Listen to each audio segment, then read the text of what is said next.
We're live. Worked. Hey, well, I see you guys are so fortunate. We got all the team here today, and Josh is joining us live from Vegas, where he is packing up. And are you heading, I know you're in your journey back to Salilita. When do you anticipate Josh being back there? We've got 2.5, 3 days of driving, so another 24 hours of driving. Another 24 hours. Okay, cool.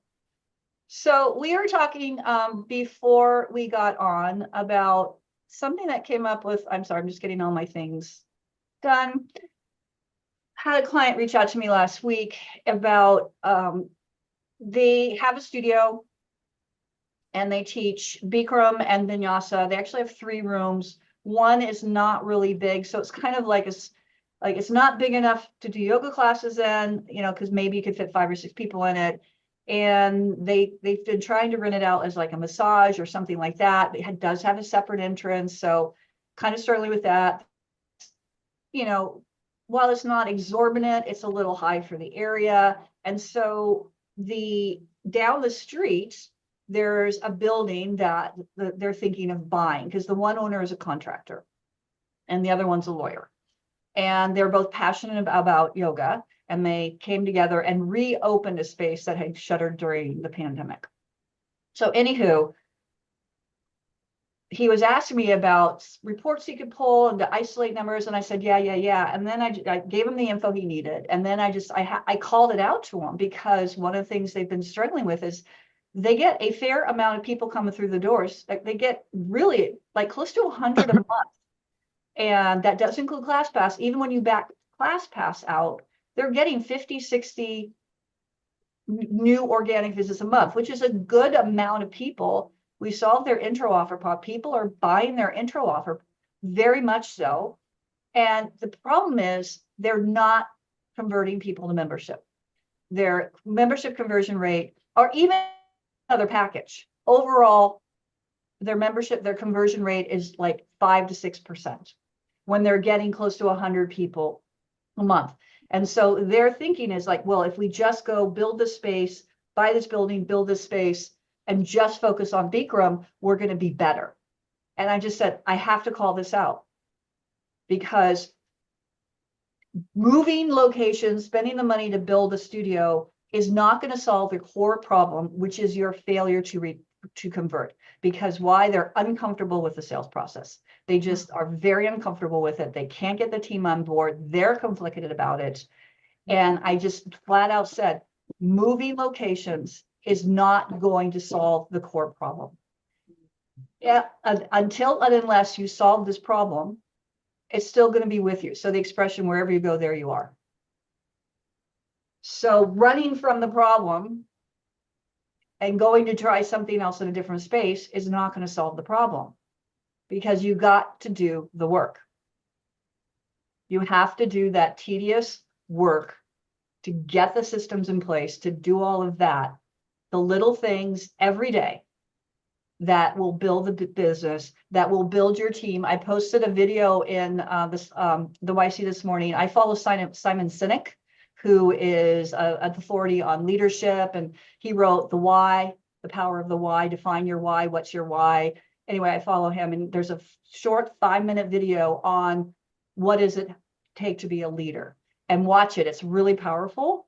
So it's like, you got to do, and he talks about, you have to do the things every day, like getting up and brushing your teeth twice a day. If you only do it twice a year, it's not going to work. So what do you do when you're at that point and you're like thinking actually here in Dayton, those of you who are of a certain age might remember a certified columnist called Irma Bombeck. She was a humorist. She wrote a syndicated column. We were avid readers out in California. She actually lived in Dayton. In fact, there's a Irma Bombeck Way. She wrote a series of short, like little snippets, kind of like Chicken Soup for the Soul kind of thing. It was called The Grass is Always Greener Over the Septic Tank. I think this is yeah, right? The grass is always greener over the septic tank. And this is an example of that. So are you thinking the grass is greener over the septic tank? or and not willing to dive in and do the things that are necessary to get your business to where it needs to be? Or are you thinking if I go do something else, that's going to solve the problem? Inquiring mind wants to know. Carol, what do you think? I think this is one reason why we really dive into the numbers themselves to really, and then talk about what are the things that are going to change those numbers? You know, what can help? Where are the gaps? And, you know, it's kind of, it's frustrating because, you know, at some point, I think if you were like me, we didn't know where to, like, what would be the best use of our time, energy, and effort to move the needle. But clearly this, you know, these studio owners, thanks to you, know, and then, but they're trying to solve it with a different, you know, I don't think that's, like you said, it's not going to solve the problem itself, the core issue. So, how do we get, I don't know. Like, yeah, I think you hit it on the head, Terry, with that they're uncomfortable with the sales process. Yeah. That's what I think Nina, to me. you're a little bit, can you turn up maybe your mic a little bit? You're just a little bit soft there, friend. Can you hear me now? Yes, that's much better. Maybe lean in a little bit more. Can you hear me now? Can you hear me now? I'm leaned in, baby. Lean in, baby. And so they could stand to lean in to the sales process. You said that they're uncomfortable with the sales process. And until that gets addressed, handled, there's a breakthrough, I don't think this thing can get solved at all. Well, I mean- what are some things you can do to get comfortable with it? What do you got with your coaching clients? What do you suggest? What are some tips and tricks? Well, first identify that you're uncomfortable and really own that. Like, yeah, I'm uncomfortable. And practice the scripts, practice the reps until it becomes comfortable saying the words. But also I think that even behind saying the words, that you have to believe it. Right. What is it? All of our reactions are either rooted in fear or love. So, right. So like, what is your fear? Why, you know, maybe diving into that. What's the fear? What are you resisting here? Like you said, Nina, like go a little deeper and see, because really, if we really love what we do and really believe that this can help people, like if you can turn it and come from that perspective, like we need to get more people on yoga passes so we can make the world a better place, right? Yeah. So, Yeah. I don't know. I mean, is it like, I think like what Nina said is, if you are uncomfortable, that's why we have the sales scripts. Mhm. So that you become comfortable. And again, I think what you nailed it, Carol, is if you're coming from a position of fear, and we've talked about this multiple times, you cannot run your business. You cannot run a successful business from a position of fear. It's just not possible. And if you don't believe in what you're doing, then I'd get out. Unless you want to run it as a passion project, unless you have unlimited resource and you don't care that the studio doesn't grow and thrive, unless you care that it runs at a deficit and you can afford that expense load personally, then fine. But I think most people, you know, aren't in that position. Nina, what about yes, Josh. Oh, we're back to raising hands. I like it. I'm bringing back the raising the hand here. Yeah, I like what you're saying, Carol. There's two philosophies of approach. There's only two core emotions, love or fear. That's one philosophy. The other philosophy is there's actually only love, because fear can only exist because it's a lack of love. But the dichotomy has to be there to understand the difference. You know, from a business perspective, this is where the tough love comes in. I agree that like have a script, do the repetitions, practice it or whatever. But also from a leader perspective, going back to talking about leadership, Terry, there's a little bit of a grittiness where, yes, you should be empathetic with your team and respect the uncomfort they might be having, and for yourself, for that matter. But starting with yourself and then by extension to your team, the tough love part about something like this is like, who fucking cares? You don't like it? What do you want? You want to grow your studio? Do you want, to Carol's point, do you want to save someone's life? Like, You're really telling me that you don't feel comfortable saying, hey, why don't you join us on membership at our studio with this powerful product that's totally changed my life, that I know that can change your life, that you're standing in front of me asking me for help, basically. But because you're uncomfortable, you're not going to do that? How egotistical could that be? How self-centered is that? That's why sales, to me, true sales are a service. And by extension, then, the unwillingness to sell something that you really believe in is a disservice to the people. Now, I'm not talking about going on the street and pressure selling people and that sort of shit. That doesn't work. That's why sales get a bad rap. But when someone has physically made it into your studio and is staring you in the face, telling you their back hurts, and you're teaching them Bikram yoga, and you're like, yeah, if they like it, they'll go online and find it on the internet and sign up or whatever. Or they'll do a drop-in. Or, oh, I'll just discount, like, we're just giving them a discount on a single class, and then you're going to be stressed later on that month about whether you can pay the bills. And then how do you start to behave? Like, you don't realize that those actions compound to change your behavior. And then if you follow that through years down the road, and we meet owners like this, it's no shade on them. This is no shade on those owners. I get it. But then they get jaded. And then they're the grumpy, jaded owner who doesn't they hate it. They hate their own product. They don't like that's a terrible place to be operating from. You don't make clean decisions anymore. It's hard. They don't want to go into their business. Right. We have owners say to us, like, I don't even want to go into practice in my own yoga studio. Mhm. Like, so you want to know how do you avoid that? Well, it starts with back here. Like, I'm not really that comfortable talking to people about membership sales. I don't care. Like, I do care. I care about you, but like, that doesn't matter enough. You have to zoom out and have that bigger picture of like, you got to get over your own uncomfort. No one goes into a yoga class for the first time, having never done it before, if they're stiff or broken up or whatever else, and is like, yep, feel super comfortable in here, love it. That's not a normal thing, but that's part of what it teaches you, is you become comfortable in your uncomfort. Yeah. You realize how much control you have over it.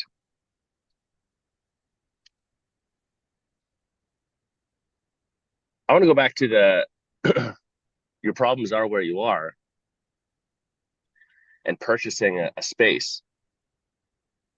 To me, this is that valley of despair that we talk about, where it's like you have uninformed optimism about this new thing, and then you get over this little hump, and then you have informed pessimism, and then it starts to get really hard, and you end up in the valley of despair. And at that moment, there's like, oh, there's this new thing that you have uninformed optimism about. So you drop this and you move back over here, and you start this cycle again.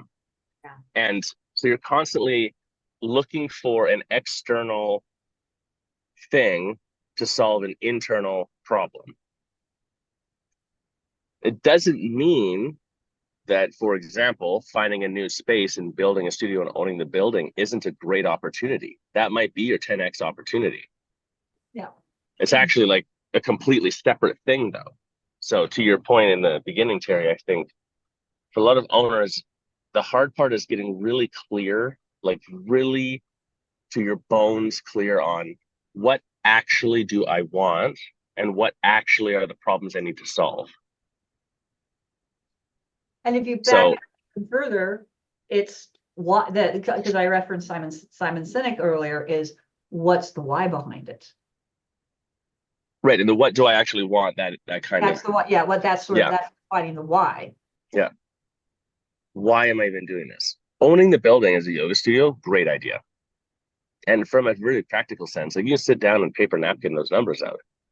We're going to own the building. We're going to hold this much debt on it. It's going to be this much monthly payment. I'm going to put this much in the leasehold improvements. It's this much property tax, etc. The building itself is a business at that point. So then you would say, cool, the business, which is this building, what is the operational load? Like, what's the expense on that?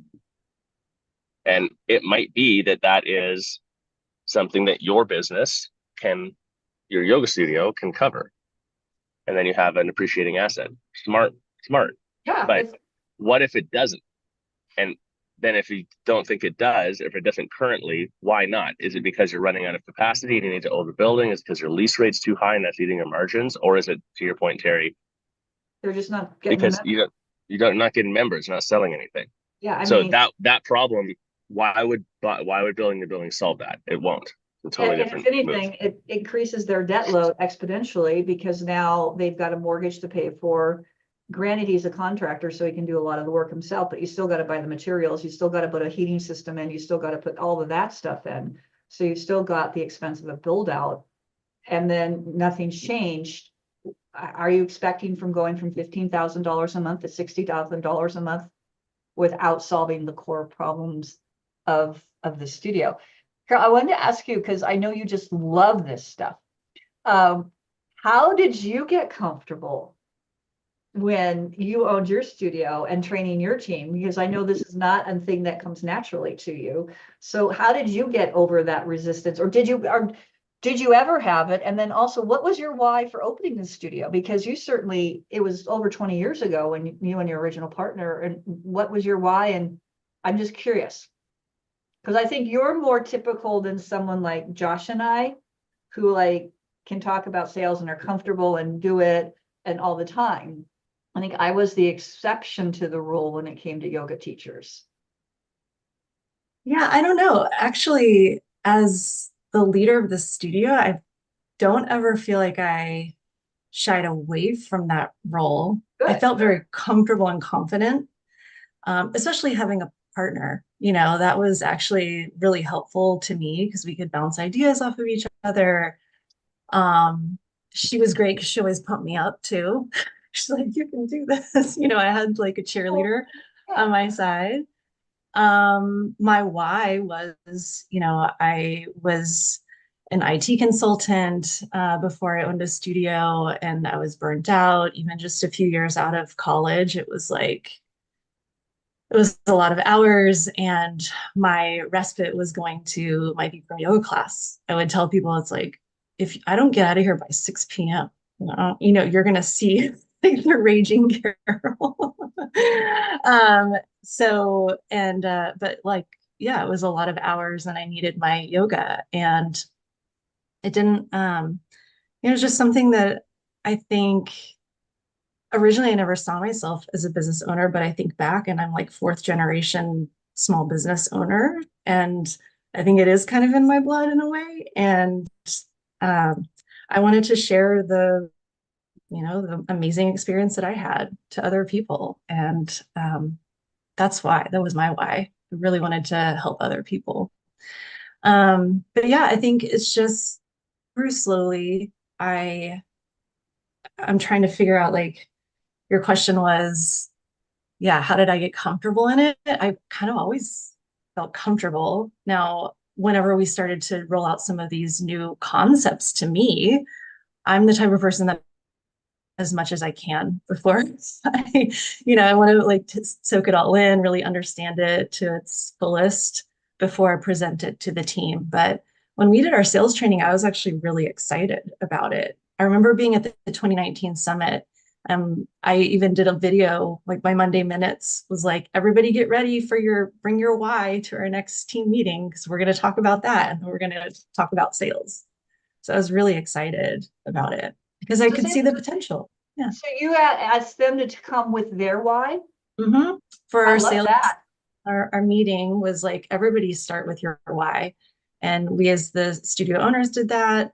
If anyone on the team wanted to share, that was how we started our sales team meeting. And it just sort of reminds everybody why we're there. Because ultimately 99% of the people were like, everybody had some sort of transformation themselves and really believed in what we were doing. And that's why they wanted to be a part of the studio and why they wanted to, teach there or be part of the team. Yeah. So starting with that as a baseline, then you can run into, okay, well, if that's true, we need more people to do yoga, right? And so, yeah, that's how we. I was just, as you were talking, I was Googling this. Here is an interesting stat about fourth generation small business. According to Dr. Google, 99.9% of businesses in the US are considered small, because small is considered less than 500 employees. So then I broke it down. So 89 of the 89% of small businesses have less than 20 employees. And about around 49% of small businesses have 1 to 4 employees. So small business is the predominant, we always think about the corporations in this company, but they are actually very, very, very small percentage of overall total businesses. Just an interesting factoid. But I Yeah, love small business is under 10 million a year in sales. or Yeah. 500 employees too is the other threshold. Yeah. I just find I that was fascinating. That's all. I was thinking, as Carol, you were talking about getting everyone to bring their why and that they have their story, and just like basically making sure that these conversations happen, like as a leader, kind of forcing that hand a little bit. Because they kind of do happen organically in a studio, but from a how do you get comfortable with sales and in this role standpoint, it's getting everyone together and making it happen. And it's always surprising to me how often a studio can operate, and we'll go in and find out they haven't had a staff meeting in like 12 months. And then like to try to have one is hard. Everyone's like, well, I don't want to come because it's not habituated. So it's like even just having that conversation can be difficult. So it's a good starting point. The other technique that was coming to mind that you sort of made me think of, going to your question, Terry, about like how does somebody get more comfortable with this sort of stuff? Yes, repetition, but it's also about like practicing it enough that you can put your personality back into it. So repetition is, it's not just enough to memorize it. It's to actually like do it so much and in such a multitude of ways that it feels like you again. Because one of the complaints we get when we give a sales script to a team is that, they say, I don't want to sound like a robot. Like 9 out of 10 times you do sales training in a studio, someone's going to say that. I can predict it. Like, oh, but I've even heard like, I don't believe in a script because I don't want to sound like a robot. You're like, well, then don't sound like a robot. But yeah, the specific technique though would be get somebody. This is more for a leader, but you can do it for yourself too. Get somebody talking about something that is unrelated that they're very enthusiastic about. So we had a teacher who also worked the front desk who was kind of fumbling with words or whatever. Justine was her name. I said, well, Justine, what else do you do? She's like, oh, I really like snowboarding. So then we just sat for like 10 minutes and talked about snowboarding. I was like, oh, really? Where do you snowboard? Oh, I go to this place called Canyon, whatever. I'm like, well, what is it about snowboarding that you like? She's like, I don't know. Like, I've always liked being in the snow and whatever. And like her tone changes, and her body language changes, and she relaxes, and her inflection is good. And we're like, cool. Now, do exactly the same thing. Talk to me about yoga. And it's like, once you felt it in your own body, like this is what it feels like when I'm talking about something and I'm just like having fun talking about it and I'm enthusiastic because I'm just passionate about it. That feeling, and then we just transition it into whatever the conversation is. Or nowadays, honestly, I'd record it. Like, see what you're doing here? Like, cool, let's play it back. Now say these lines, but do it like that. Practicing it that way, just to get that organic feeling. Yeah, that's why with the staff meetings, one of the action items that we insist on at the summit is that the owners will have scheduled out quarterly staff meetings, picked a time and a date, and put them on the calendar and let their team know, hey, mark your calendar now for these staff trainings for 2020, for the upcoming year. Right, so getting them planned out ahead of time, and then everybody knows where they are. They put them on their calendar, they're on the calendar, and you're set.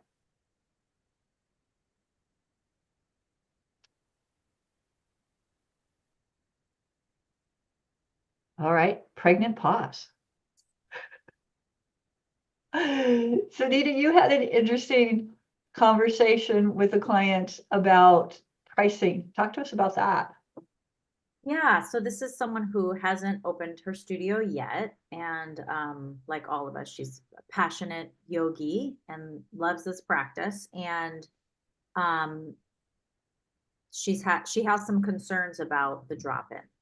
And there's a studio in her area that has a $15 drop-in. So she's, she was on board and she understood around why we wouldn't have a cheap drop-in, that we're trying to, you know, we want our people to have habitual yoga practice. And in order to do that, we need to sell them a membership, and that our pricing backs up the behavior that we want them to do. And so, so she gets it, and then she forgets it. And she's kind of struggling with, her pricing. Is that because, remember you said something about talking to some other owners of businesses and like, oh, you can't price your drop-in that high kind of thing, and like getting almost contradictory information? Didn't you say something a little bit along those lines, or was it not? Did I misunderstand? I don't think that was around the pricing. Okay. But she's looking at what other people are doing and modeling, you know, like, oh, well, that studio, it's $15 for a drop-in. So, as if that's a baseline. And we're saying, no, that's not. It's okay to know what other studios are doing for their pricing, but that's, you know, can we get a hold of their KPIs? And that would be the way to really know how they're doing. Yeah, looking to your own market for how to price something is, in the yoga world at least, but LPT fitness and wellness is not usually the best way to do it, because you don't know, like, why does anyone have their pricing? Most of the time it's like because someone else, they copied someone else, and then those people copied, and you don't know if any of those businesses are profitable. So it's good to understand like what the threshold of pricing is in your market, of course, but to do something pricing wise because someone else does is really looking the wrong direction, in my opinion, especially because people don't buy your pricing. Like, I'm not going to buy from you because of your price alone. Your pricing is how you're communicating to me what package I should do based off of my behavior. And it's how I access your transformation that you're offering me. Well, I think I did a video on this the other day that it just hasn't posted yet, that like, if someone really wants what you have, like if you really, really want, or even better, need, Yeah. and the combination, if you want and need what someone has, you will do, the price is irrelevant. You will do everything in your power to try to figure the money part of it out. Yeah. Actually, I have a perfect real life example. I was in New York yesterday for a couple days, and I really needed a yoga class, and I didn't have time to figure out the trains. So I took a $40 lift each way. I didn't fucking care. Yoga class was like, with the rentals and the water, was like, you know, over $100. I was like, I don't give a fuck. $120 yoga class. Yeah, I didn't, you know, it was like this. I am proving the point. Like, I want the experience. Could I have done it in the yoga in my hotel room? No. Yeah. I mean, well, yes, yeah, you could have done your yoga class in your hotel room. But like, money wasn't an object. And it's not like I have it like that, but I wanted the experience, and I didn't fucking care what it cost. Yeah. Well, this is a hashtag Terry's dad. If you win on price, you'll lose on price. Right? Right? I like that. Because we sold, the business we were in, we sold like commodities, like it was office supplies. And so one of the biggest commodities in office supplies is copy paper, toner, and Post-it notes. That's the bread, milk, and eggs of the office products industry: copy paper, toner, and Post-it notes. And if you win on a price, if you come 5 cents less, then guaranteed there's going to be somebody else out there who's going to undercut you by a couple of cents. So the trying to win on the price game, to Josh's point, is like it's a race to the bottom.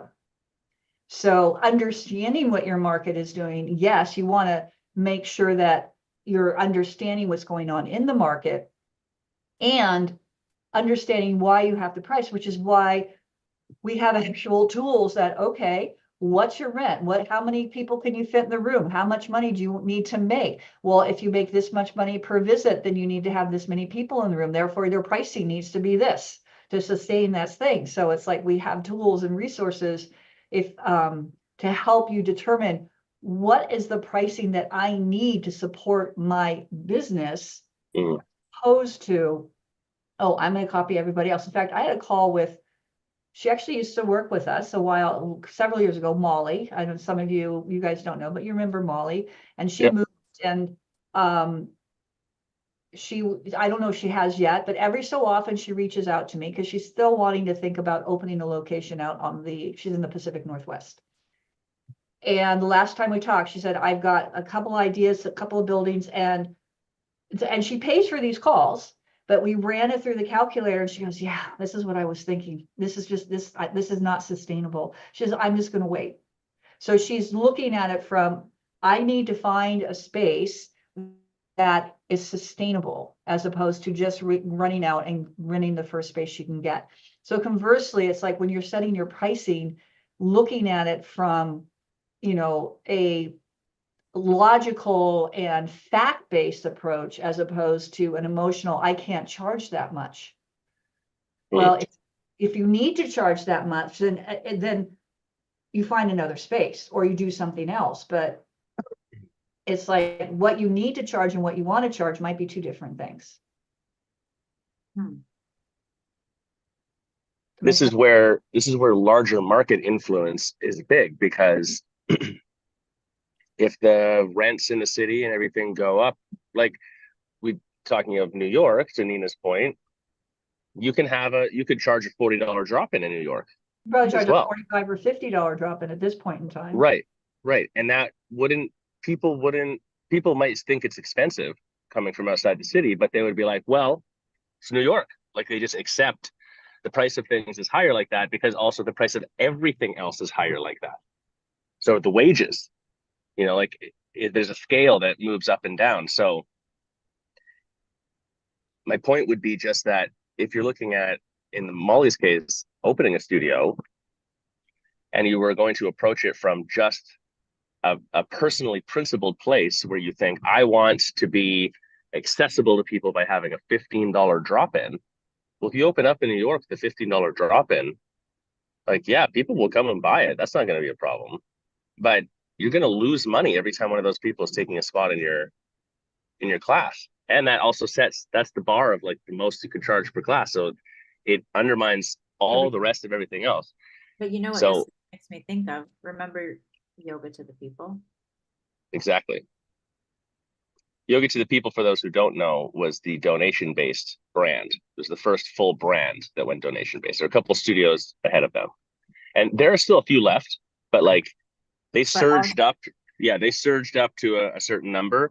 And then all of a sudden they got real quiet. Like, studios were calling us and being like, should we do donation-based? I want to do donation only. Out that has to be mentioned, which is that he's now in jail because cash. It was a cash only business, and he was paying his people in garbage bags full of cash and not paying the taxes. Gas, and he's literally in jail right now because of that. So mess with God, you can't mess with the IRS. Hashtag Terry's dad. Yeah, he's a perfect example. He's the modern day, a modern day mendicant, we would call it. But that model, I don't know, I've had to say a few times through the years, not so much recently, like I can count on one hand the number of studios that are like that have continued to operate. And the couple that I've seen the books on behind the scenes, it's because they're doing something else fishy in all cases. There you go.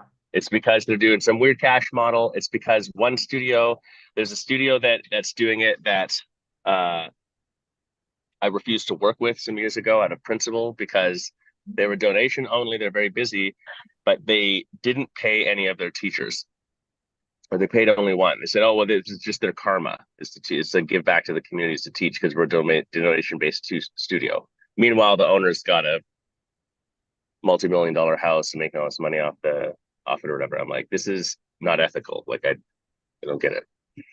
So, well, I've said this before too, with there's nothing wrong with, if you want to run a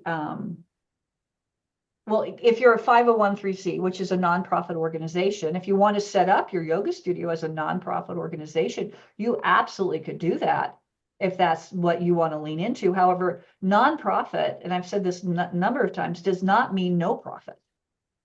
What it means is a nonprofit studio takes the profits and invests it back into services. They still have to pay their staff, they still have to pay rent, utilities, all of those things. So they still have to make a profit. It's just how they take the profits and how they utilize them. So if that's something you want to lean into, absolutely, you can do that, but you still have to have a profitable business. Yeah, yes, and from the student perspective too, I think that, and the staff perspective, there's two other things that come to mind. Is one is like, yoga people is a good example where there is a group of people that were practicing at the one in LA or whatever on the regular, but one of the things that they shifted is that they didn't, you had to donate every time. Then they switched it so that you could pay monthly. And it was because they got complaints from everyone. Like, I don't want to have to pay every fucking time I come in for a yoga class. Like, I want to just come in and do my class.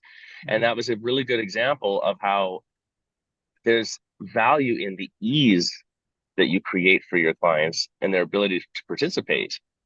And your pricing is, communicating some of that desired behavior. So if you were going to tell someone as a yogi, like, you should practice 5 days a week, 6 days a week, or whatever, even 2 days a week, it doesn't make sense that they'd have to buy drop-in every time. Like, just the effort behind that doesn't make any sense. And it means that every single time they practice, they're going to think about, how much am I spending? Oh, I got to spend again. Oh, I got to buy again. Or Which means it's also cash on me, and I have to have cash or whatever, right? But so then, even if I'm like, maybe I'll take class this afternoon, I don't have cash on me, and I don't shit, like, I haven't got paid yet this week. I don't want to spend the $20 on the donation or whatever. Like, so then they just don't go. So thinking about it more of like service to the people that are participating as well. Good, Carol.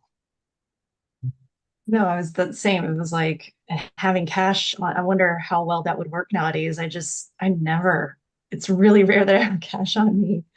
But it's sort of making me think too about like not paying your people and or doing everything for karmic reasons. And, we'd had a little discussion before the call about a client or studio owner I'm working with, that their karma yogi program is kind of, it's breaking down. It needs a revamp. And I know Terry has a lot of opinions on this. But my point was, making sure that the systems work in your business is so important. Like, as a studio owner, if you're constantly having breakdowns in little things like, is the studio getting cleaned, or, are you having to do the towel service or whatever? Like, that is not something that you as an owner should be focused on. And so how do we fix that? And this studio owner and her assistant really recognize that there needs to be a revamp. And I was talking about like making it really simple, because like their ideas are a little bit like having a middle person that would like go between each karma yogi and making sure all this. It's like, how do we simplify and take you, the owner and the assistant, out of it? And I know Terry again is like, you should pay your people. Drop the karmic, Another hashtag Terry's down. I admit, I am totally biased on this. It's just, my father always said, if you're going to have someone do a job, you should pay them to do it. And I have only seen a couple of karma yogi programs that have worked really successfully. And I think, and I know the reason they work successfully is that they have one person dedicated to managing it. And it's Well, not. I think regardless, I mean, this goes for paid employees too, like setting expectations and following through, because that's, I think, the biggest issue that this studio owner is having right now is like, they really didn't set forth expectations. It's very open. And if you miss your shift, there's no consequence. And so, which goes back to like setting expectations from the beginning when you haven't had something in place in a while can be really a bit scary too, to like set them forth and say, you know, we got to wipe the slate clean and make this actually work. So anyway, that's what's going on with, yes, go ahead, Josh. I think it's important for us to also register where this energy exchange karma program comes from. And it's not unique to the yoga world, but was just like exploded here. And so if you track what would have eventually become the first group of yoga studios that actually came out of like the 70s, then you immediately find that that's how they operated, because it was transplanting that from how the Center for Physical Culture, for example, in Kolkata operates, which is off of donated time and money. And so this has been part of the industry, including in India, for a long time. And service to other people is part of the overarching philosophical approach to your own yoga practice as well. Without going down that rabbit hole, it's like, it's actually a really interesting thing. It's like, I know Nina mentioned recovery earlier in the conversation or whatever. Same thing. It's like, it's one of the first things in recovery is figuring out service external from yourself as a core principle of something that you do. And what's been lost, in my opinion, and where I see it struggle now, is there's a necessity for the studio. It's got to be clean. And then we're trying to make it accessible by making it cheap or free through having this program where there's a different form of exchange than money. And to Carol's point, that relationship isn't clear. And just like with your staff, this goes back to the Simon Sinek Y factor stuff. It's like, sure, if you want to do that, legal advice aside or anything else, fine. But then that's someone that you have to onboard, and you have to interview, and you have to train, and you have to get their enthusiasm and their Y factor buy-in. Because the programs that it does work really well with, the other thing they have is they've got a few karma cleaners that stick around for a really long time, and they really understand that, like, it matters. It really matters that you show up in the middle of the day and that this place is clean, and because you're doing it for the whole community. You're not just it's like, if you do a job and you're just exchanging time for money, if you hire someone to work your front desk and they don't give a shit about yoga, they don't care about your studio, they don't practice, they don't care whether they sell something or not, they're just there because I want to work 4 hours a night, 3 times a week and get paid, and that's it, they're going to be a shit employee for you. Straight up. Why would that be different with a karma yogi? If they're just doing it because they're like, I don't care about this at all, I'm going to do the absolute minimum, I'm not enthusiastic, there's no consequence if I don't show up or not, I just want my free membership. And at some point they're like, 4 hours a week, that's for the free membership, it's barely even worth it, I'll show up for 2, and then nothing happens. Like, of course it's going to be a problem. I have a suggestion, so maybe a solution. So one, to what you said about the legal ramification is, you got to be really careful in certain states, is, you know, karma yogis, that whole thing, you can get into a lot of trouble depending on the state you're in. So you better make sure that you're in compliance of all of that stuff. So I'll just say that, because that's, you want to make sure you always protect your business. And the second thing is, I floated this by one of my clients. They didn't go for it, but I still think it's a good idea. You guys can tell me what you think about this. Is pay the karma yogi like minimum wage, basic minimum wage in your state.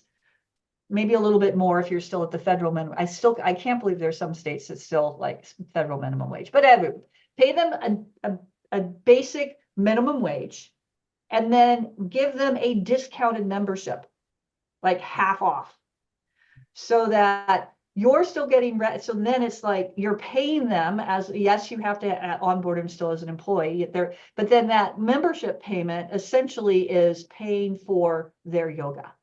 So those 4 hours, whatever, is paying for their discounted yoga membership. And so they can pay, and then that way, you know, so that was my suggestion. I don't know, what do you guys think about that idea? It's like a discounted membership, pay them a minimum, whatever it is, and then boom, it's everything's up and above board legally wise with the IRS, with workers' comp with the liability insurance and all that kind of stuff. Yeah, if you get it right, there is an equation depending on which state or country you're in. Like in Canada, one of the issues is there's a minimum number of hours for you to legally hire someone. There's no such thing as a 1 hour shift. You have to pay someone for 4 hours. So that's where it gets like a little bit hairy, but still you can pay someone for a 1 day a week, 4 hour shift at $17 an hour. And that's more or less what your membership's going to be. I think you actually have to have 2 shifts a week or something like that. But, you can work that equation out or get it really close to. And then obviously consult your lawyer. But it's like when you put that out there, maybe how you communicate it is really the key. But on paper, I pay you and you pay me, and it just ends up being a wash. But actually have it be, here's your pay. Oh, okay, now you owe me for the membership, and then that's it. And you get a different level of buy-in. I'm not personally against the energy exchange thing, like on a principle level, but I do think you have to just keep your business safe. And to Carol's point, it can't be just loosey-goosey, washy-wishy. It needs to be. So what's the point? Yeah. It needs, like the ones that I know that are successful, like I said, it very much is. Here is your expectation. This is what you're committing to do. If you're not able to make your shift, this is what you have to do to, you need to get someone to cover your shift. This is why it's important that you're there. And I even think if you miss a certain number of shifts, don't show up, then you're just off the program. You're basically fired. So, and if you get them covered or it's emergency, it's one thing, but it's just like, I'm just not going to go.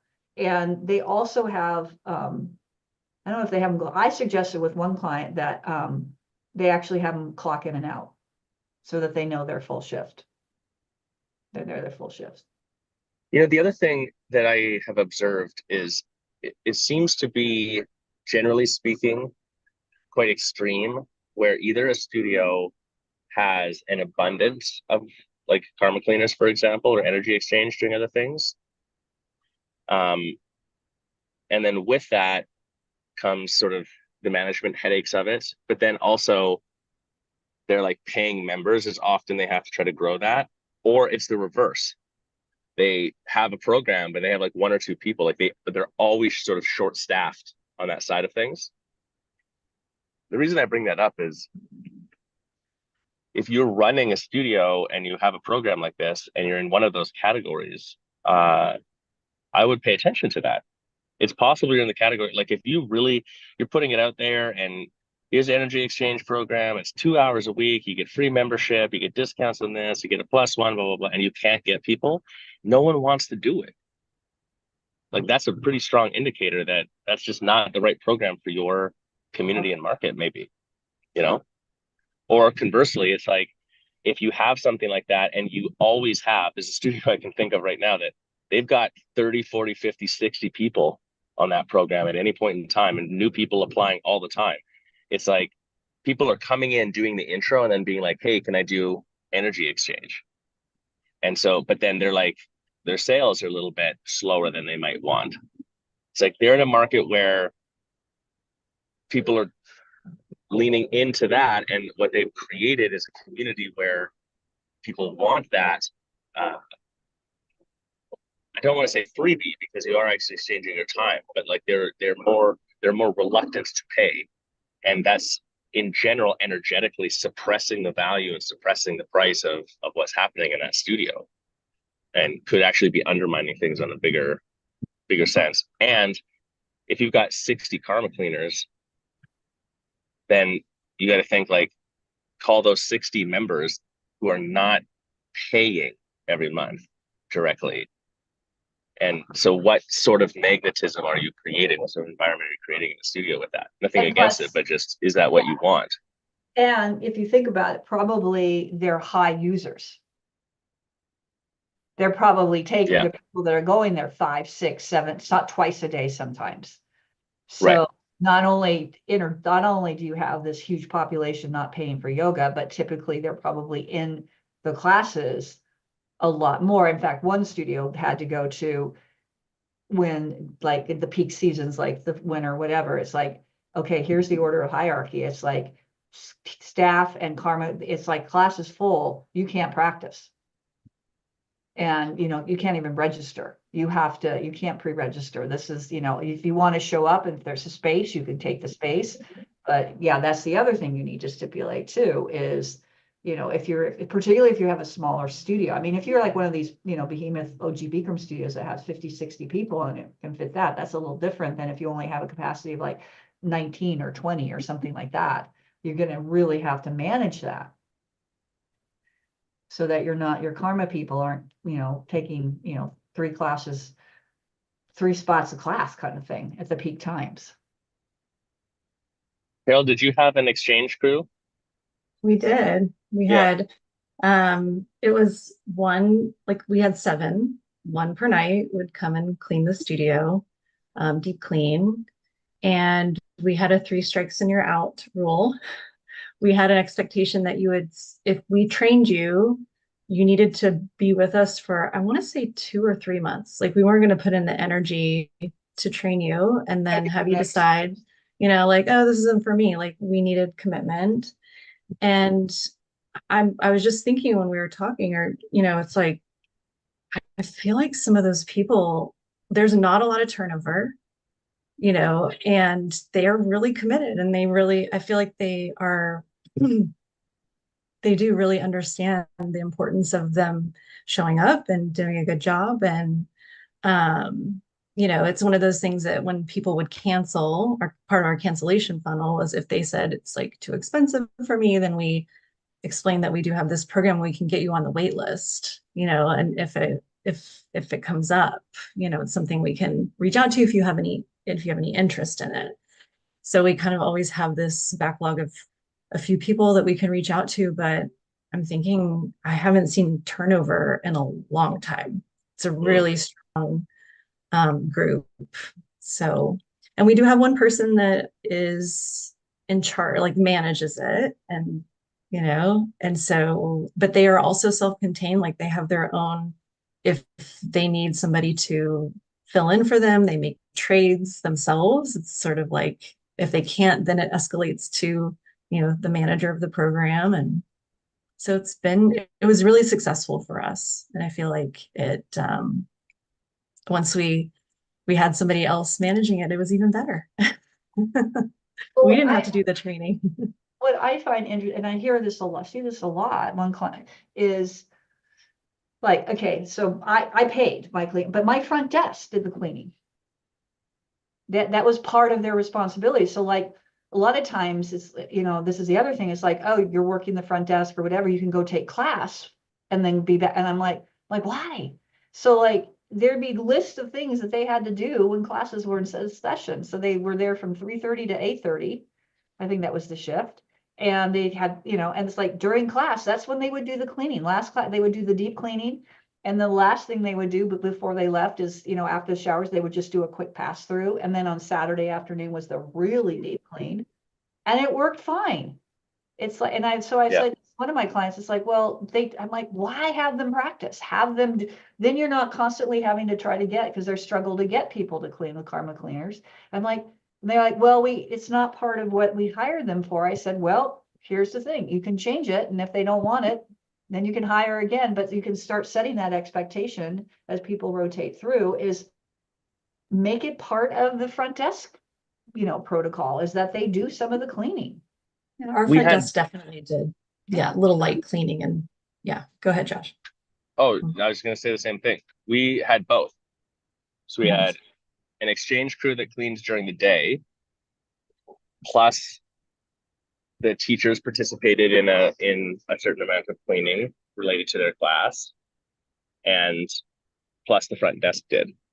Like for us, what we had was a reset for like, I mean, this is a little bit of a tangent, but when we're talking about cleaning and a clean space and the experience you offer, I think our philosophy of approach was always, and I've seen this work best in a lot of studios, why would it be that if I come in for a 6 a.m. class, a 9:30 a.m. class, a 3 p.m. class, or a 7 p.m. class, why would my experience as a user be different? why would I ever walk into the space and it not look clean, not smell the same, not be organized? Like, if it happens a lot where you go into a studio, it's the last class of the day, and it's like the floor is dirty at that point, and his toilet paper's run out, and things are disheveled or whatever. We were like, that's not fair to a client coming in.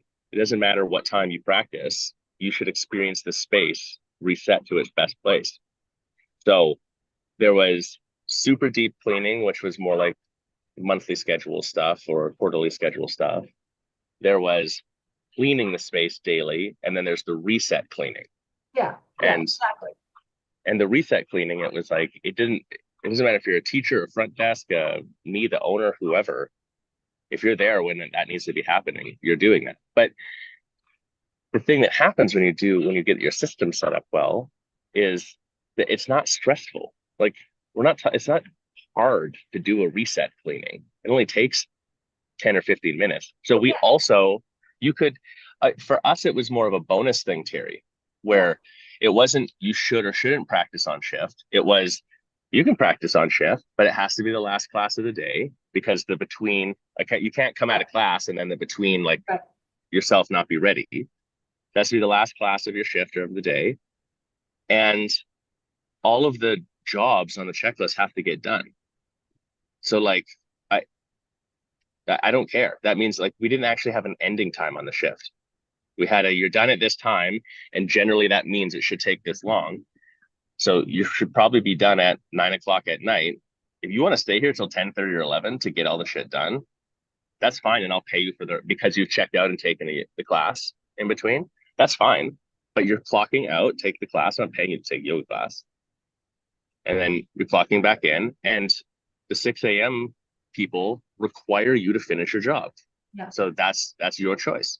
Well, the other thing too is we talk about deep cleaning, and if you're cleaning your studio on an everyday basis, like you're wiping the sinks down, you're wiping the toilets down, and like you said, you're doing the basic stuff, you can, depending on how big your space is, you can do that in like 10 or 15 minutes, like and then the deeper cleaning is maybe you'd have to do the vacuuming, whatever. But if you stay on top of the cleaning, it really never should take you hours and hours to clean, unless you're doing the thing like I had, like a lot of studios, I had fan blades. I had fans in my hot room. And one day, I don't know how long I'd done this, I looked up and I went, oh, they had gotten that. And so on my quarterly list was clean the fan blades.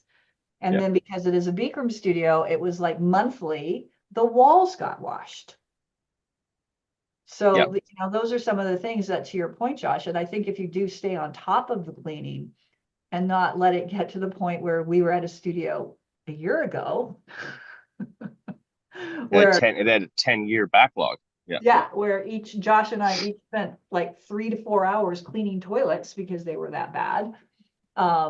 Yes, we do very unusual things when we do on-sites. And anyway, so there is something to be said for that. If you stay on top of it, like being in New England, and I'm sure probably in, where are you? Illinois? No. Yes. Me? Yeah. Missouri. Missouri. God, it just flew out of my head. Missouri. Is, in the winter time, you have the salt coming in and things like that. So we definitely had to vacuum, and you probably up in Canada, we had to vacuum way more frequently in the wintertime than we did in the summertime. It was like constantly having to vacuum. And I was like, if you need to vacuum between classes, I said, I'm okay with that, because I think people understand that if it's like really, really by the front door or whatever. But so you just stay on top of it. And if you have the system in place and it's written down somewhere and they know what they're going to do, like I had like you said, on each shift, the daily, the weekly, the monthly, the quarterly, and I even had like biannual. I want to go back to one of the things that I think Carol mentioned is associated with this too, but to tie together some of our conversation today, right? With that valley of despair conversation and like distracting yourself with the new thing and what do you really need to work on and all of this. As a studio owner, we talk often about how like there is no place that you will get where you're like, I'm not busy. And the thing that you have to really reconcile is that being busy does not mean that you're being productive. You will always you will always have a million things on your to-do list. And if you don't, you'll be able to invent a million things on your to-do list. Like that will never be a problem. That's not to say that that should create stress for you, but rather just a general acceptance that you will be busy and that's okay. And being productive is not the same thing. So it means if you like the tough truth part is if you're working X hours a week or managing a bunch of this team or find yourself cleaning the toilets or whatever else. And basically, if you've been working your ass off for a couple of years and you're not growing and you're not making more money and things aren't getting better for you, even if they're not bad, but they're not increasing, the gut punch is it means you're working on the wrong shit. Yeah. It doesn't mean you're not working. No one takes away from you that you're working hard. You are.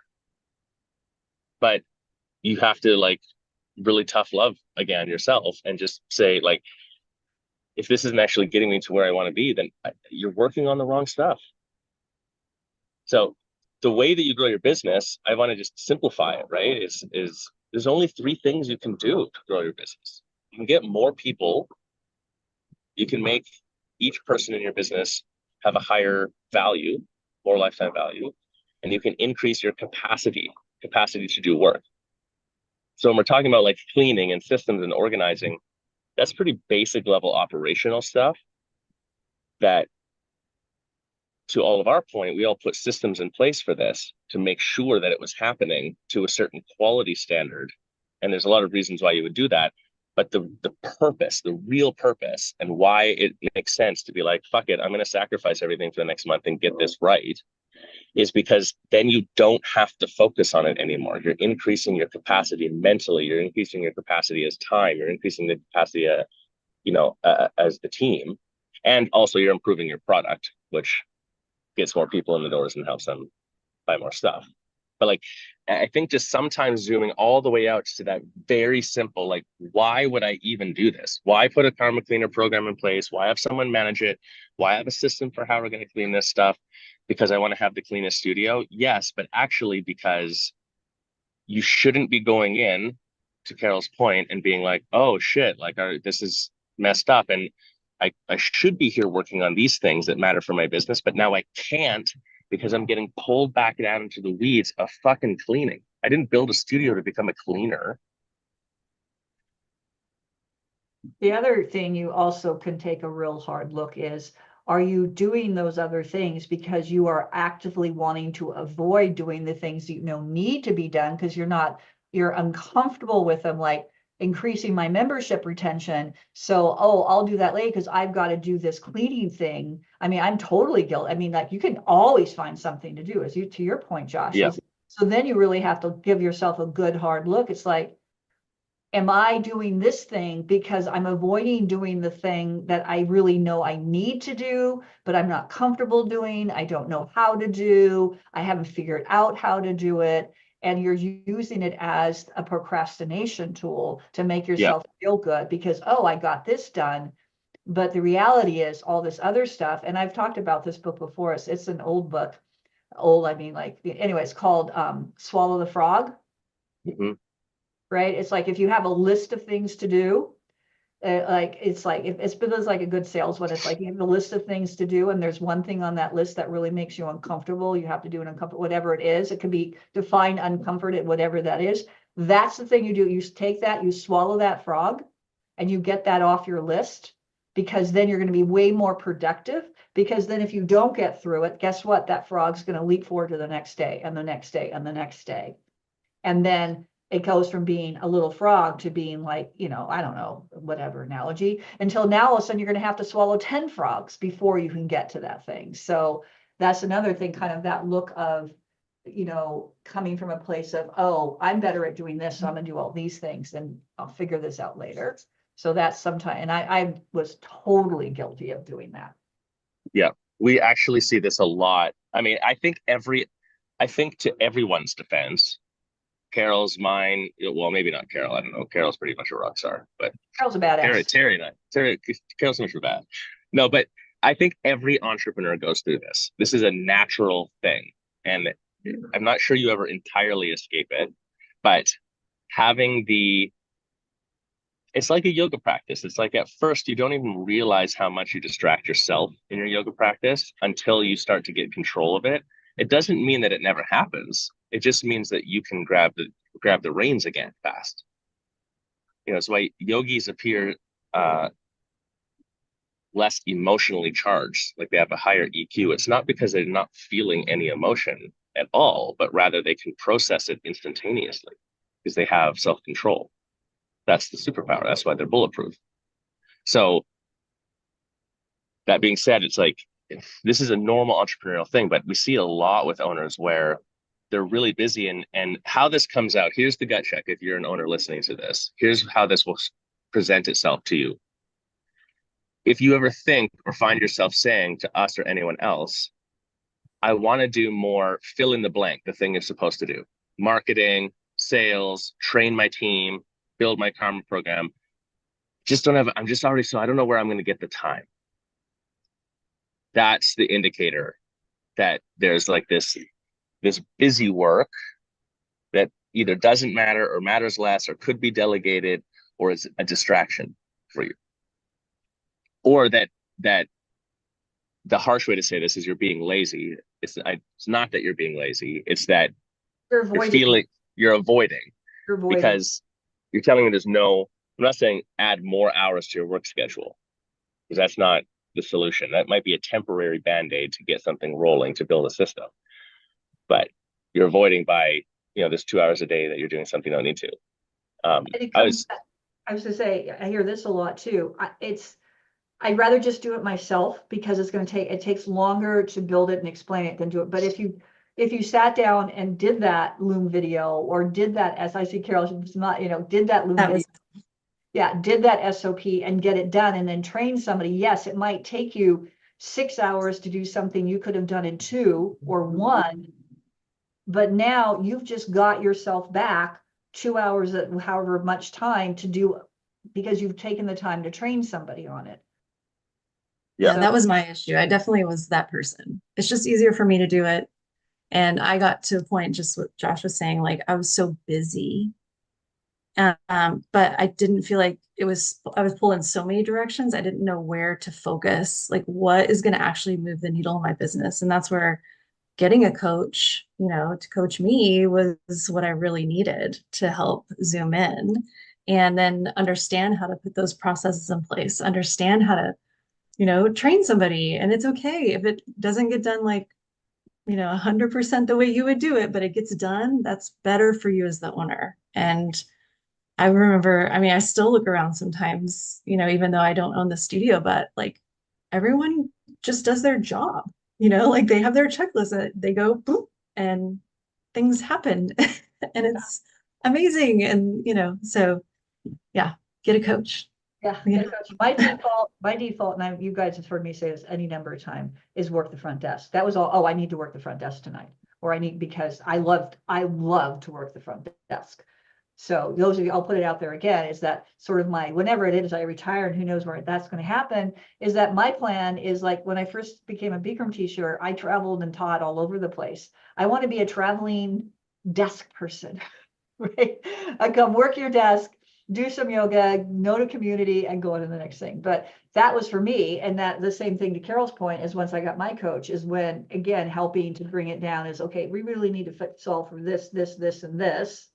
So that then, and I really struggled with letting go of that because I had to go to do these things that really I was the one that needed to do.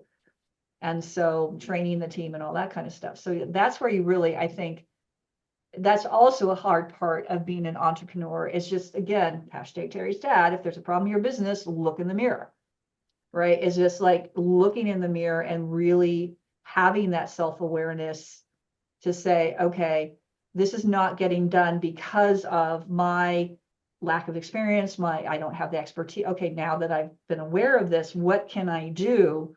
Because I know these things are important. And letting your ego go, to Josh's point. It's like if you're running your business from a place, like reaching out, getting help, solving for the thing by recognizing that I'm not a bad person. I'm not a horrible person. I'm not less than because I don't know how to do this. I hear that a lot, particularly when it comes to KPIs. Right. And I'm like, you know, particularly when it, and I think if I really want to go down a rabbit hole, going back towards maybe even your generation, your guys' generation, certainly my generation, is like girls can't do math. We're bad at math. That whole narrative about, and it kind of I mean, not I'm going down rabbit holes here, but that whole thing about, so I hear that a lot is, you know, I'm not good at this, and they feel bad because I'm like, you don't feel bad about it, right? Right. Being good. How are you gonna doing anything in life, but running a business especially, there's gonna be all sorts of shit that you're totally crap at. So what? Does it have to get done or not? You know, to what you were saying, Terry, it makes me think of two things. One is like just the simple filter question to ask yourself. Okay, I'm spending my time working, like, are you just working in the business? Or are you working on the business? And if you're working on the business, which you should be doing as much as possible, is it leading towards one of those three things? More people in, more value per person, or increasing capacity for me and the team? And if it's not, what are you doing? It's probably just busy work. So, or it might just not matter, or it needs to be something that, you know, you realize, oh, actually, no, I'm just working in the business. So then how do you get yourself out of that? But the other thing that makes me think of, and I'm trying to make sure that I get this right, but it's a little bit to the point you're saying about being good at something or not.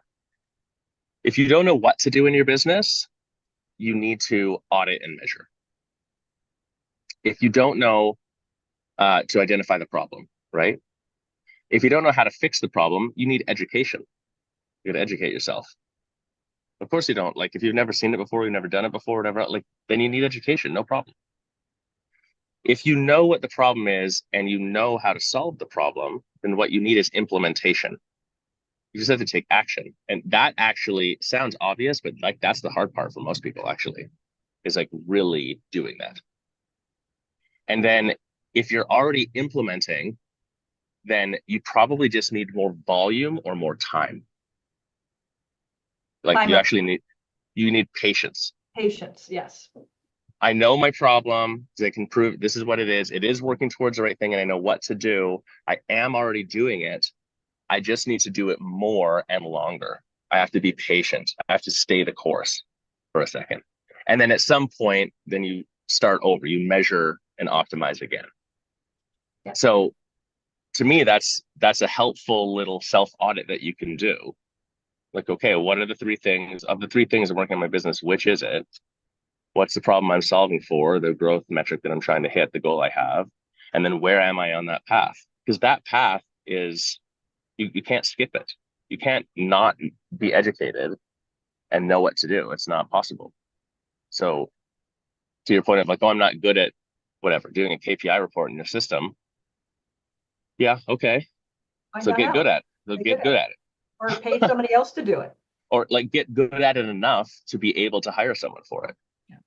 That's the other thing is a bit of a tangent too. And I think Carol and I have talked about something like this before, where it's like, you don't have to be the expert on everything in your business. You can't possibly be the expert on everything in your business. Right. You can't possibly be, actually. Anything that you don't understand in your business is the thing that you have the risk of being taken advantage of around. But you just need to understand it enough for that to not be the case. You need to understand it enough to be able to ask the right questions or to be able to understand what the quality bar should be. So you do have to educate yourself in anything, including, let's use KPI reporting to stick with the thread. You need to understand what a KPI report is, why you would measure something, what the benchmarks should be, more or less where to go and get it. But spending your time doing a bunch of KPI reporting as an owner, that's a total waste of your expertise at some point. Does it mean at some point, does it mean that you need to be the absolute perfect spreadsheet monster and know every in and out of your whatever? Like, no, probably not. If you do as well, because you're into that, no problem. But you just have to know enough to be able to delegate it and not be taken advantage of, or to not do it. You could use that KPI example exactly, because I have a client who spends too much time. Yeah. It's we have like, that happens as well. We have lots of owners that just it's like, loves spreadsheets, loves numbers, is very good at that, and has, it's just like, wow, this is an impressive spreadsheet. And it's like, because they're looking for the magic pill, and it's like, this is the thing you need to do. But what about this? And it's almost like they spend too much time, because that's where their comfort zone is, because that's where they feel good. If I'm doing all this analysis and blah, blah, blah, then it's going to help me over here. But it's analysis by paralysis. And the other thing you were saying, Josh, is the two things you brought up for me were what you've said before. It's not knowledge that is powerful. It's knowledge put into action / implemented.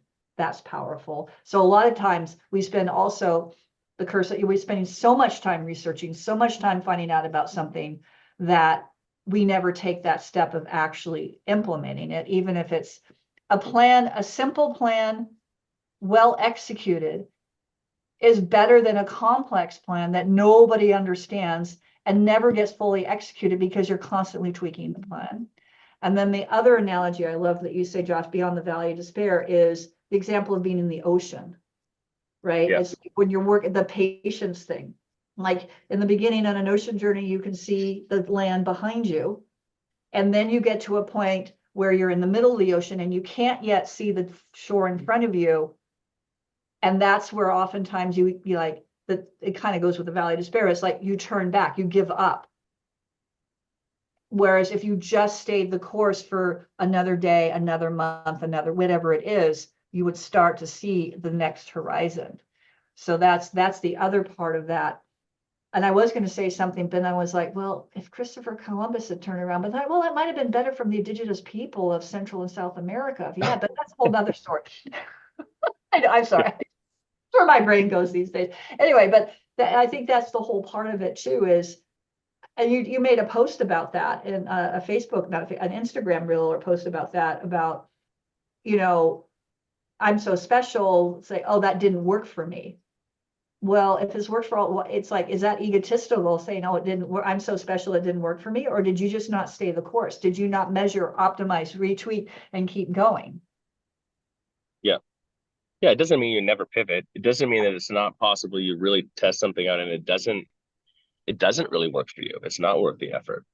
But I think that the ego as an entrepreneur, as an owner, is when we like dip our toe. We either don't take action and then we're complaining about not getting a result, or we take a little bit of action, but we don't actually become an expert at the delivery part of it. And then we're like, oh, well, that didn't work. Like I spent $50 on a Facebook ad and no one came into my business. Like, but that's not really how that works, The other thing that you're making me think of, Terry, is the human mind is searching for clarity at every moment.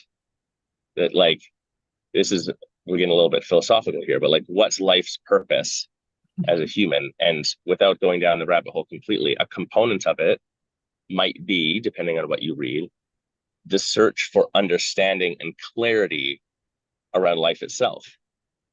That's a natural human element. When you extrapolate this thing that's built into all humans and we look at it from an entrepreneurial lens,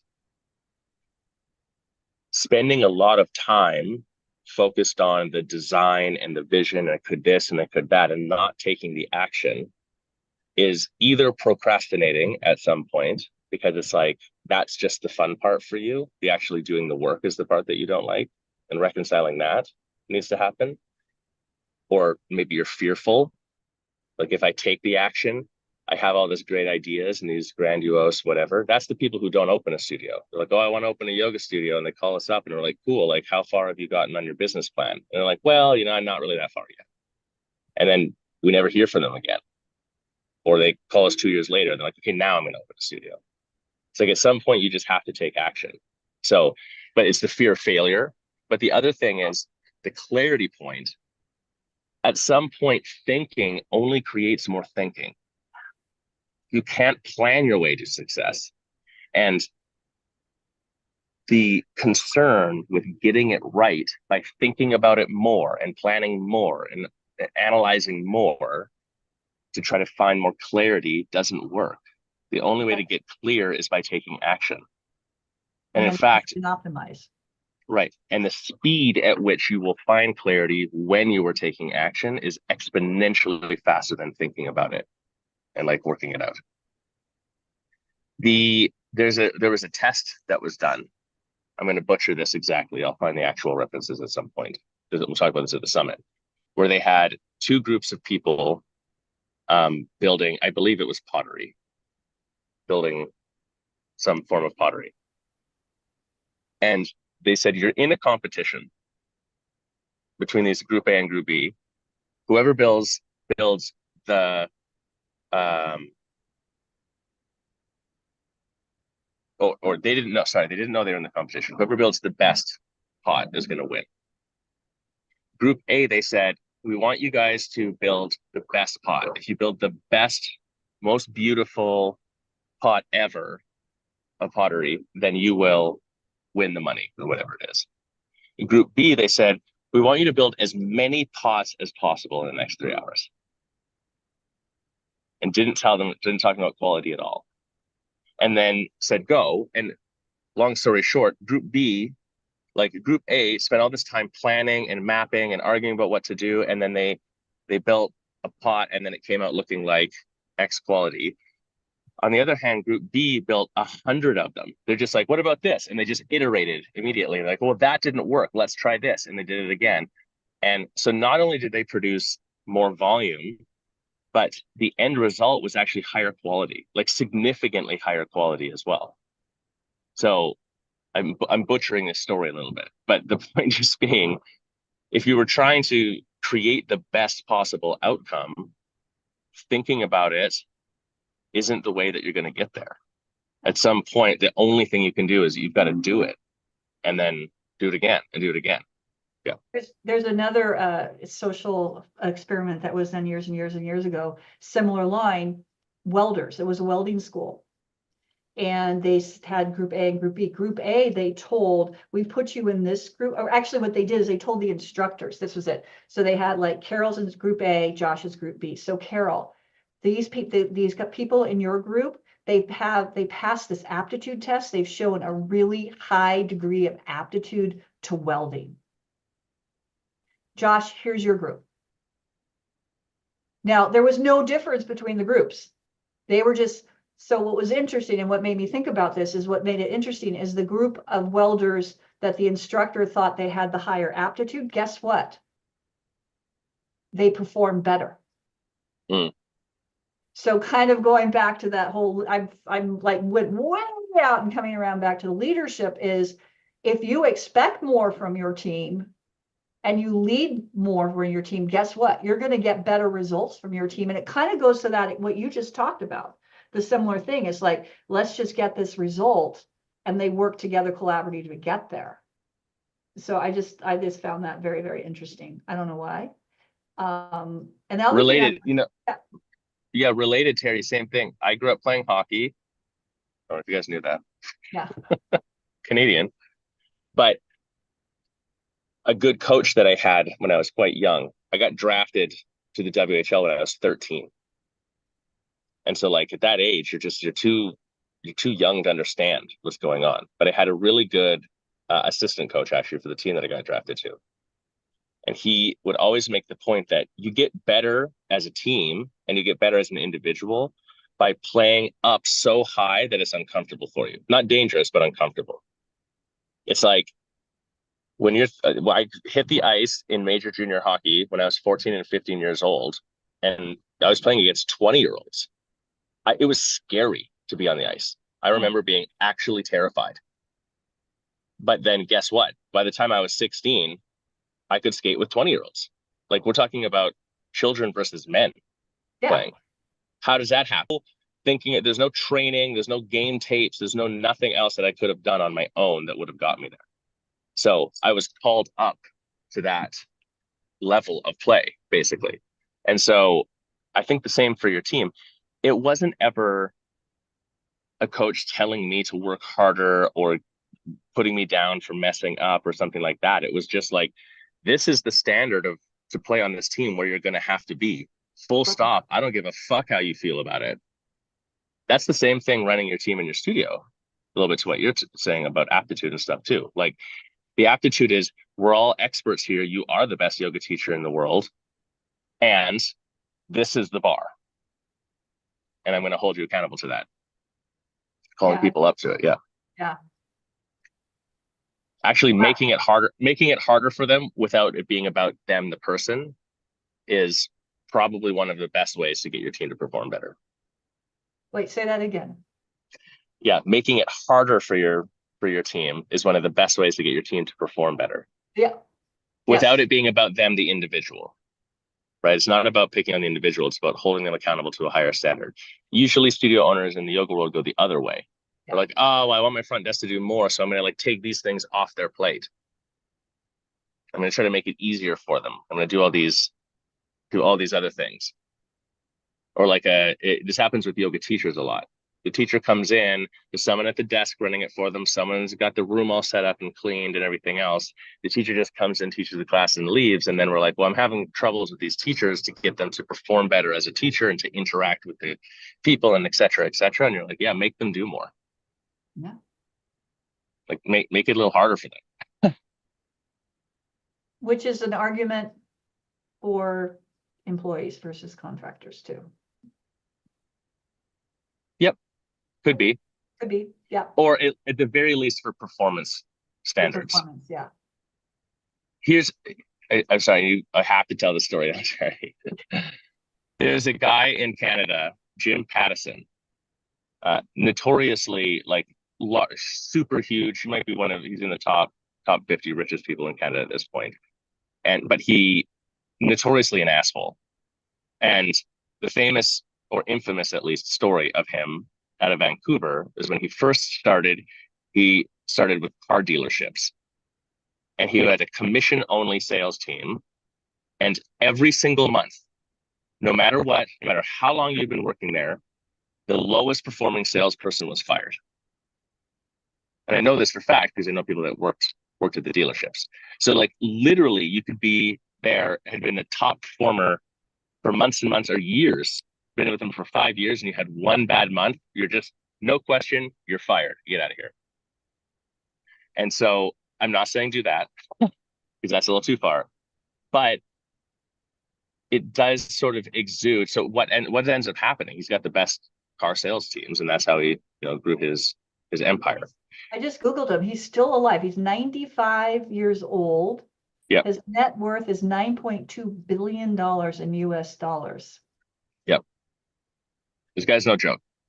So, but the point of this would be with the, yoga teacher world, employee versus contractor, I think the performance part is like, imagine if you're like, this is the minimum standard for what the expectation of class performance is.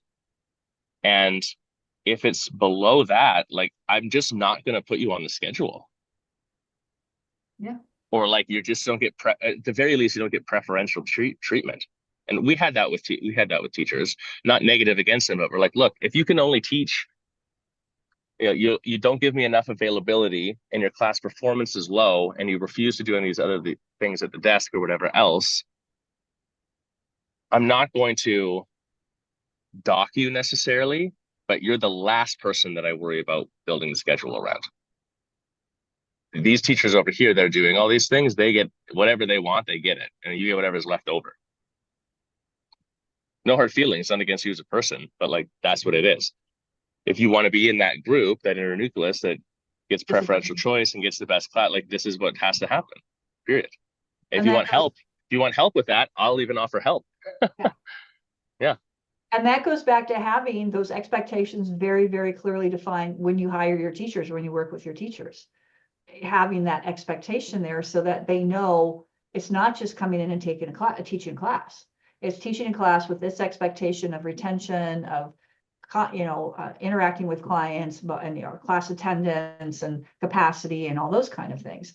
I guarantee you most yoga studios aren't doing that. It's like, we expect you to maintain a minimum of X% attendance in your class, because that's something that's very quantifiable. And I've had this conversation with several clients. It's like, and why do we give that early AM class or those odd time classes a pass? Why do we automatically say, I hear this, oh, well, you not expect it. Well, why not expect it? because I certainly have clients who's, I think of Kristen Stapp at Orange Lotus, she still has 90-minute OG Bikram at 5:30 a.m., 3 days Yep. a week. And those classes average 70+% attendance. Yeah, they're full. Our class, we had a 6 a.m. class. We had a 6 a.m. class 5 days a week for 10 years. Never had less than 25 people in it. Yeah. Like low season was 20, 25 people. It Yeah. wasn't like that at the start. Here's to your point, Terry. This is the other stuff that you got to catch. You got to catch the logic that as an owner we use to excuse things, right? Right. If you say, well, it's not fair for me to judge Carol's performance on this 5:30 a.m. class because it's 5:30 a.m. unless people want to practice then. Why do you have a 5:30 a.m. class then? Yeah. If your philosophy is people don't want to practice at 5:30 a.m., cancel the class. Don't. Why do you think Carol wants to get up at 5:30? Like, probably not. Or 30 to get there. Right. If that's really your belief, you're like, people don't want to practice in the morning. Don't have a class then. If you're like, no, there is a group of people who want to practice in the morning and they want to be there, and I've got teachers who want to teach at that time slot, cool. Then why would the standard be that different? Yeah. That's a pet peeve of mine. Why have different standards for different time? If the class isn't performing the time slot, then you're like Saturday afternoon, never good. Then why have it a Saturday? That's what I do. Don't have it. I just pull don't it have off. it. Like, just pull it off. I'm not going to have it. Yeah. Okay. Carol's like, oh my God. We better stop these two for a second. I know we could go on. So I want to, here's the thought. I just saw a little, I've been obsessed with YouTube shorts lately. And this was Keanu Reeves and I forget who was the interviewer, asked him, what do you think, what was it? The question was something about, what do you think happens after you die?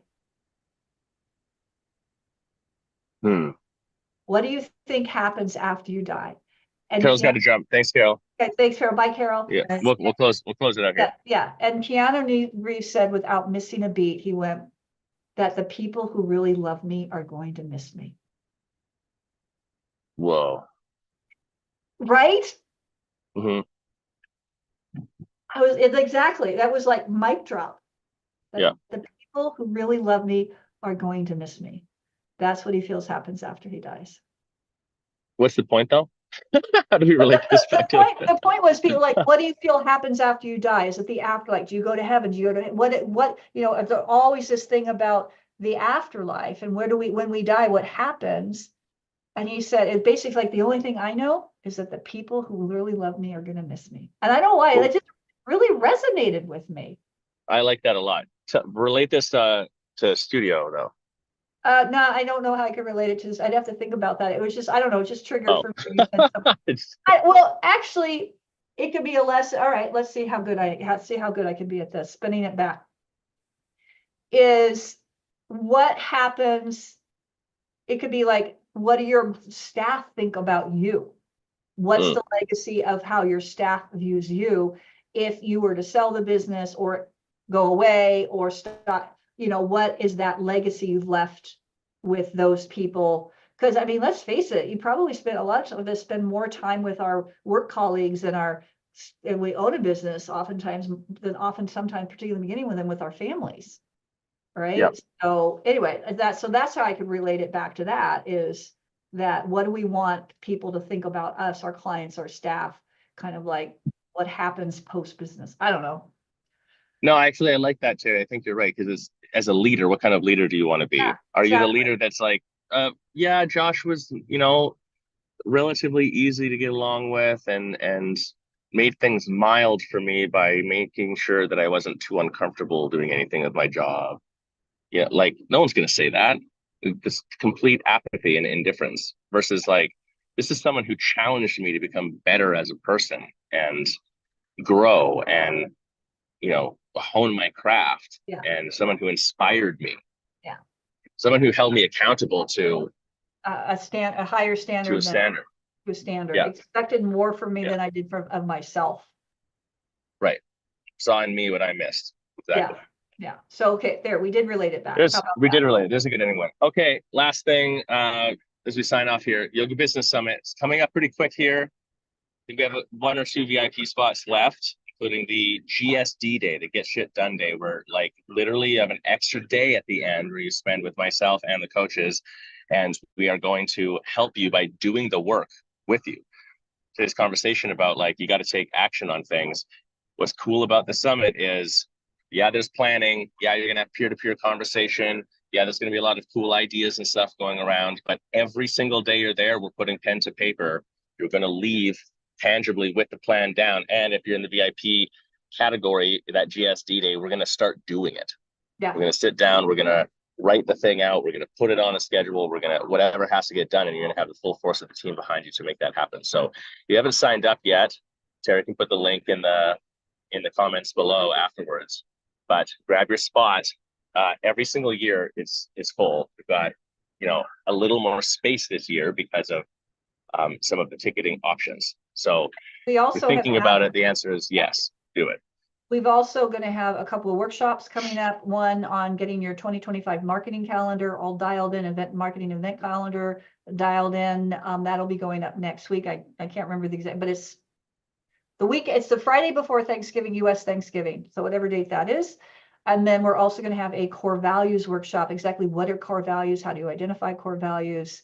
And here's the thing. If you have already signed up for the summit, the core values workshop we're doing ahead of time virtually is included in it. So you don't even have to pay for it.